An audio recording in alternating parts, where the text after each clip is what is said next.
마이크 들리나요? 예, 여러분 반갑습니다. 저는 사교육 걱정 없는 세상 공동대표 송인수라고 합니다. 13년 교직 생활 하다가 퇴직해서 좋은 교사 운동 대표직을 수행하다가 2008년 6월 12일 날 사교육 걱정 없는 세상을 출범했습니다. 그리고 3년 동안 이 운동을 했는데요. 지금부터 15분 동안은 제가 사교육 걱정 없는 세상은 왜 꼭 온다고 확신하는지 그 이유를 설명드리고 여러분들의 그 마음에 공감을 얻기 위해서 나왔습니다. 15분 후에 여러분의 그 마음이 어떻게 될지 궁금합니다. 저희 단체의 그 목표는 사교육비를 조금 좀 경감하자는 목표를 갖고 있지 않습니다. 그리고 사교육 업자들하고 대결해서 업자들 다 몰아내는 운동을 하는 운동도 아닙니다. 저희 운동은 선진국처럼, 그리고 아프리카 또 남아메리카, 저기 제가 사진에 그 소개해 드린 것과 같이 우리나라를 제외하고 거의 대부분의 나라가 이미 사교육 걱정 없는 세상, 입시 고통 없는 세상을 누리고 있습니다. 북한은 굶어 죽어서 문제지 공부 때문에 자살한 아이는 없습니다. 그런 세상을 선진국과 전 세계 국가가 다 이미 누리고 있는 그 세상을 우리 아이들과 부모들도 누려야겠다는 것을 목표로 운동하고 있는 단체입니다. 그런데 그 세상이 오겠습니까? 이 부분에 대해서 많은 분들이 고개를 절레절레 흔듭니다. 왜냐고요? 너무 복잡하니까. 사교육 문제 풀기가 복잡합니다. 입시경 문제가 해결됩니다. 입시 경쟁 문제는 왜 해결이 안 됩니까? 적어도 공교육이 부실합니다. 그리고 공교육이 부실하지 않더라도 입시 경쟁이 치열한 것은 대학이 서열화되어 있고, 그리고 학벌 사회가 만연해 있고, 그 사회 진입 경쟁에서 승리하지 않으면 나중에 노동시장에서 너무너무 큰 차별을 받기 때문에 우리 아이들 사교육 조금이라도 더 시켜서 점수 경쟁에서 이기도록 해야겠다 하는 그 부모의 그 마음 때문에 결국은 입시 경쟁 그리고 사교육 이 경쟁에 지금 모든 국민들이 뛰어들고 있기 때문에 제도의 문제, 사회 환경의 문제, 사람들의 의식의 문제가 똘똘 뭉쳐서 정말 이 공룡처럼 그리고 이 괴물처럼 이 번식을 해가면서 이 입시 고통을 계속 심화시키는 그런 상황이기 때문에 문제가 풀려지기 어렵다고 사람들이 생각하면서 이 문제를 풀기 위해서 다 개인적 자구책을 마련하는 그런 상황 가운데 있기 때문에 사교육 걱정 없는 세상에 온다고 이야기하면 웃습니다. 사람들은 못 푼다고 합니다. 그런데 저는 푼다고 확신합니다. 그 이유에 대해서 간단하게 제 이야기를 중심으로 드리겠습니다. 저는 그 89년 교직 생활을 처음 시작했습니다. 사진에 보시면 저희들이 좋은 교사 운동이라는 운동을 시작을 했습니다. 그래서 그때 모인 한 2,000명의 이 교사들의 집회 장면인데요. 저희 운동은 간단합니다. 교사를 바꾸는 운동입니다. 그래서 사명감을 주고 또 부모들에게는 희망을 주는 그 운동을 하겠다는 것입니다. 그런데 저희 운동이 한 가지 포기한 영역이 있습니다. 그것은 입시 경쟁의 문제, 입시의 문제는 저희들이 해결 안 하겠다고 한 것입니다. 왜 저희들이 그 문제에 대해서 관여를 안 하겠다고 했겠습니까? 그 문제는 풀려지기 어렵기 때문에 저희가 풀 수 있는 것 중심으로 풀겠다고 생각하고 좋은 교사 운동을 시작했습니다. 그리고 그 일들이 너무너무 많아져서 2003년에 정든 학교 13년 동안 머물던 정말 재미있게 행복하게 다니던 그 학교를 제가 그만두고 교육공무원직을 그만두고 이 일에 전념하기로 결정하고 5년 정도 그렇게 열심히 활동을 했습니다. 그리고 그 결과로 저희들이 교원평가를 법제화하는데 저희들이 기여를 하고, 또 네이스 문제라고 여러분 잘 아시는지 모르겠지만 그 문제를 해결하는 일에 결정적 기여를 하고, 또 교장공모제를 또 합의해서 지금 학교에 교장공모제라는 제도가 들어올 수 있도록 하는데 저희들이 기여했습니다. 그리고 제가 이제 임기를 마치기 1년 전 2007년입니다. 그때 제가 앞으로 어떤 일을 해야 될 것인가, 이제는 학교로 돌아갈 수 없습니다. 퇴직했으므로. 그래서 이사회가 저에게 물었습니다. 당신 좋은 교사 운동 대표직을 그만두고 무엇을 하겠습니까? 좋은 교사 운동보다 더 강력한 운동을 하라, 이렇게 요구했습니다. 아니, 좋은 교사 운동, 교원을 바꾸는 것보다도 강력한 운동? 교원을 바꾸는 것도 힘들어요. 여러분, 교사 바꾸는 거 그렇게 만만한 게 아니거든요. 지금도 많이 안 바뀌어졌잖아요. 그런데 그거보다 더 강력한 운동을 하라고 했습니다. 여러분이라면 그 강력한 운동이 뭘까요? 그것은 2000년 이 운동을 처음 시작할 때 제가 풀 수 없다고 생각해서 내려놨던 그 주제, 입시 경쟁의 문제, 사교육의 문제, 이 문제밖에 없다라고 제가 직관적으로 생각했습니다. 그러나 그 문제를 풀라고 이사회가 요구했을 때 저는 자신이 없었습니다. 왜냐하면 성과가 안 나오는 일이기 때문에, 너무너무 풀기 어려운 문제이기 때문에, 사람의 의식과 제도와 환경과 모든 것이 다 촘촘히 엮여져서 괴물처럼 그렇게 성장하고 있는 그런 거대한 바위와 같은 그런 존재인데, 제가 어떻게 삽을 들고 그 바위를 깨뜨릴 수 있겠습니까? 풀 수 없다고 생각했습니다. 그런데 제 생각에 변화가 왔습니다. 2007년 5월인데요. 제가 그 교회에 우리 중고등부 아이들 가르치는 선생으로 있었습니다. 그때 예배를 드렸는데 5월달 아이들이 시험 중간고사를 막 끝내고 한참 이제 중간고사 진행되기는 시점이었죠. 그때 아이들이 교회 와서 9시에 꾸벅꾸벅 졸더라고요. 목사님이 그 아이들을 대상으로 해서 설교했습니다. 설교 주제는 비전. 그러면서 아이들에게 목사님이 말씀하시기를, 얘들아, 너희들 공부 때문에 힘들지? 너희들 토요일마다 밤새고 일요일날도 교회 나올까 말까 하고 너무너무 코피 터지면서 공부하는데, 너희들 그 공부는 뭐 때문에 하니? 입시 경쟁에서 승리하기 위해서 그런 거 아니야? 너희들 입시 문제 그거 어떻게 왜 해결이 안 되는지 알아? 이렇게 이야기했습니다. 저도 45년 동안 도망 다녀왔던 주제입니다. 교육운동이 20년, 15년 동안 하면서 풀 수 없는 그 문제이기 때문에 저도 풀 수 없어서 제가 그 주제에 가까이 가지를 못했는데, 아니 목사님이 뭘 안다고 전문가도 아닌 주제에 왜 아이들 앞에서 그렇게 말도 안 되는 이야기를 하는가 하는 마음으로 제가 눈을 부릅뜨고 목사님을 쳐다봤습니다. 그랬더니 그 목사님이 하신 말씀이, 얘들아, 그것은 입시 경쟁의 문제를 내 문제로 끌어안고 자기 인생을 하나님께 드린 사람이 대한민국 역사상 한 사람도 없기 때문에 그 문제가 풀리지 않는 거야.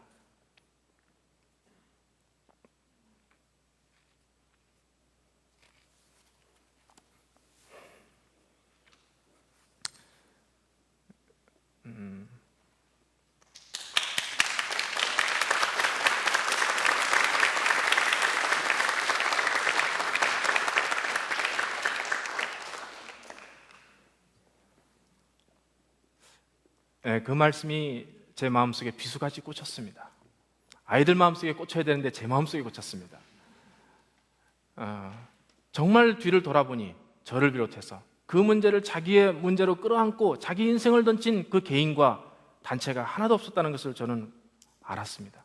저는 아이디어나 제도의 문제를 생각했는데 그분은 해법의 그 길로 사람의 문제로 접근했습니다. 그분이 이야기한 것은 사람의 길인데, 저는 사람의 길에 대해서 생각했는데 그분은 하늘의 길에 대해서 생각했다고 저는 생각했습니다. 인정이 되었습니다.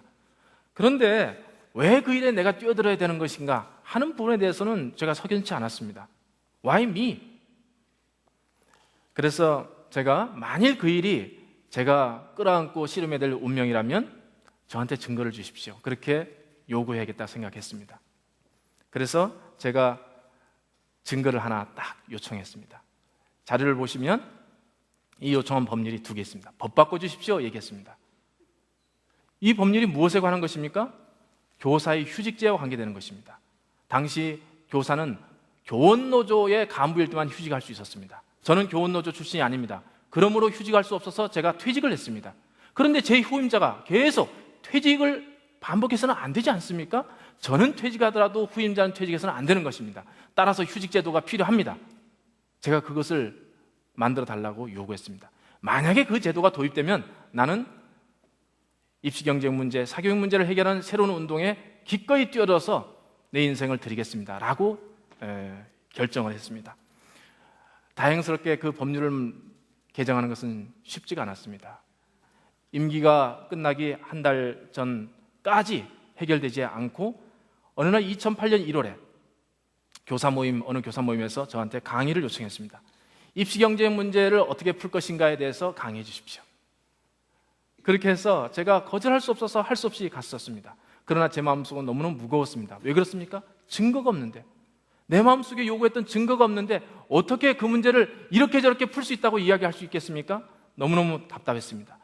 그렇다고 해서 안 하자니 그것도 어려웠습니다. 왜냐하면 앞으로 그 문제를 푸는 것을 나는 고민하고 있다고 너무 많이 떠벌려서 이제는 나는 안 하겠다고 말하기도 어려운 상황이었습니다. 그리고 제 마음속에는 하고 싶다는 뜨거움이 또 있었습니다. 그러나 증거는 없었습니다. 이런 가운데서 제가 우등 고속버스를 타고 그 집회 장소로 가면서 마음속으로 강의 제목을 적었습니다. 그 제목은 증거 없이 가는 길, 이렇게 딱 정리를 했습니다. 그리고 내려가던 길에 갑자기 밤 10시에 저희 핸드폰 문자가 떴습니다. 국회에서 휴직제 법안 통과. 이런 문자가 떴었습니다. 그때 저의 이 기쁨이나 그 어떤 충격이라는 것은 말로 할 수 없습니다. 그래서 2008년 그 2월 18일 국회 본회의를 통과한 후에 그 후에 최초로 휴직자가 이제 나타나게 됩니다. 그 사진 보시면 김성천이라는 분인데 저희 단체 부소장입니다. 그리고 교사입니다. 휴직을 했어요. 저에게 이 사람은 어떤 존재인지 아십니까? 이 사람은 제 후배이자 저에게는 사교육 걱정 없는 세상이 온다는 걸어다니는 증거입니다. 이 사람을 볼 때마다 사교육 걱정 없는 세상은 꼭 온다, 그런 마음을 저는 굳게 갖고 늘 이분을 대합니다. 그러나 저분은 자신이 어떤 존재인지 몰라요. 알 필요도 없죠. 2008년 6월 12일 결국은 5개월 후에 단체를 창립하게 됩니다. 사교육 걱정 없는 세상이 출범되었다는 것을 저는 이렇게 생각합니다. 그것은 히브리 노예들이 이집트에서 오랜 동안, 무려 400년 동안 노예 생활하다가 모세라는 존재를 통해서 이집트에서 탈출해서 가나안 땅으로 가게 되는 그런 일들이 있었던 것처럼 사교육 걱정 없는 세상이 이 땅에 출범했다는 것은 50년 동안 우리의 부모들과 아이들이 입시 고통, 사교육 걱정으로 인해서 고통받는 그 세월 동안 답이 없어서 고통받고 그 노예 생활 속에서 길이 없어서 고난받다가 이제 사교육 걱정 없는 세상을 통해서 그 세상으로부터 탈출하게 됐다는 그 증거, 그 선언이라고 저는 그렇게 늘 믿고 있습니다. 저는 그 한 사람, 저와 같은 그 한 사람을 위해서 사교육 걱정 없는 세상 지난 3년 동안 어떤 일이 생겼는지를 간단하게 말씀드리겠습니다. 하나는 아깝다 학원비라는 소책자가 85만 명의 국민들에게 배포됐습니다. 이것은 학원이 숨기고 있는 사교육의 그 진실을 담은 소책자 자료입니다. 학원이 이 소책자가 유포되는 것을 대단히 싫어합니다. 그런데 국민들 85만 명의 사람들 속에 파고들기 시작했습니다. 어떤 분은 이 소책자를 읽어보고 조기 유학을 단념했습니다. 자녀의 조기 유학을. 그래서 2억 내지 5억을 벌었습니다. 벌었다니까요. 두 번째로 특목고 입시 제도로 인해서 얼마나 많은 아이들이 고액 사교육, 외국어 사교육을 받았습니까? 그런데 저희가 특목고 입시 정책을 결정적으로 바꾸는데 대안을 제시했습니다. 그래서 특목고 대비 고액 영어 전문 학원들이 망하기 시작하고 있습니다. 최근 저희들이 그 주범입니다. 세 번째로 학원법을 개정해서 앞으로 사교육비를 상당히 절감할 수 있는 계기를 또 마련했습니다. 한 달 전, 두 달 전의 일이죠. 그리고 또 저와 같은 생각을 하는 2만 명의 시민들이 저희 카페를 통해서 이제 모이기 시작했습니다. 그리고 1,600명 이상의 사람들이 자기 돈을 내면서 이 후원을 하면서 이 운동에 동참하고 있습니다. 40개 지역에서 사교육 걱정 없는 세상의 희망을 함께 나누는 모임이 또 만들어지고 있습니다. 이전에는 이런 일이 없었습니다. 3년 전에는 이런 일이 없었습니다. 그런데 왜 이런 일이 생겼습니까? 제가 그 일에 나서야겠다고 생각한 그때부터 그 일이 벌어졌다고 저는 생각합니다. 이것은 끝이 아닙니다. 이것은 시작에 불과합니다. 저는 사교육 걱정 없는 세상의 궁극적인 목표, 그것은 입시 고통 있는 이 세상, 사교육의 그 부담이 많은 그 세상의 그 문제를 우리 세대에서 풀지 못하고 우리 아이들 세대의 숙제로 넘기는 일들을 하지 말자. 이 모순의 고리를 우리가 끊자. 우리 세대에 끊어서 사교육 걱정 없는 세상, 입시 고통 없는 세상을 우리 아이들에게 부모들이 우리 세대가 유산으로 물려주자 하는 것을 목표로 삼고 저희들이 운동을 하고 있습니다. 제가 지금 여러분들에게 무슨 이야기를 하고 있는 것입니까? 사교육 걱정 없는 세상은 온다는 것입니다. 여러분 믿습니까? 여러분 보십시오. 두고 보십시오. 그 세상이 오는지 안 오는지. 제가 약장사처럼 지금 여러분들의 마음을 야바이꾼처럼 이렇게 돌리는 것이라고 생각하시는 분들은 나중에 크게 후회하실 것입니다. 제가 그러나 그것만 여러분에게 이야기하는 것이 아닙니다. 교육뿐만 아니라 사회의 다른 분야의 문제도 이렇게 풀린다는 것입니다. 남북의 분단의 문제, 부동산의 문제, 지역감정의 문제, 경제 양극화 문제, 왜 안 풀립니까? 그것은 그 문제를 내 문제로 끌어안고 자기 인생을 들인 사람이 그 영역 속에 없기 때문입니다. 내가, 당신이, 그리고 우리가 그 부분에서 나서지 않기 때문에 풀려지지 않는 것입니다. 나서기 때문에 풀리는 것입니다. 그래서 제가 여러분에게 이야기하는 것은 무엇입니까? 이것을 여러분이 마음속으로 괴로워하는 문제, 여러분이 마음속으로 저것은 풀려야 돼 라고 생각하면서 여러분들을 괴롭게 만드는 그 문제를 여러분의 문제로 끌어안고 나서십시오. 그리고 그 모순의 핵심에 여러분을 던지시고 그 문제 중심에 서 버리십시오. 그렇게 된다면 문제가 풀려질 것입니다. 좋은 강의를 듣는 것, 그것으로 만족하지 마십시오. 좋은 강의를 소비하는 것이 중요한 것이 아닙니다. 좋은 강의를 통해서 여러분에게 깨달음이 있고 통찰력이 있다면 그대로 사시는 것이 중요합니다. 감사합니다.